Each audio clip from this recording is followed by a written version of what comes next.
করবো। দেখো বলছে 15%, 15%, তাহলে আমরা 15কে লিখবো, চোখ বুঝে 15 লিখে দাও। 15% আছে, 15%, 15 লিখে দাও। এবারে কি করবো দেখবো, লাভ আছে না ক্ষতি আছে।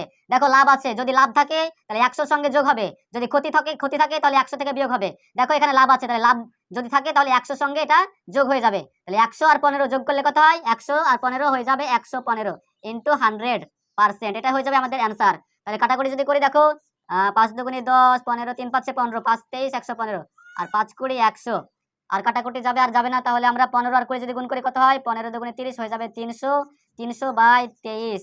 300কে 23 দিয়ে ভাগ করলে কত হয়, 300কে 23 দিয়ে যদি ভাগ করি তাহলে দেখো প্রথমে 23 কে 23 বিয়োগ করলে হবে 7, শূন্য নামলো, দিয়ে হবে 3 23 69, বিয়োগ করলে 1, তাহলে একটা চলে যাবে ওপরে আর 23 থাকবে নিচে। তাহলে হয়ে যাবে 13 পূর্ণ 1/23, 13 পূর্ণ 1/23, এটাই হয়ে যাবে আমাদের অ্যান্সার।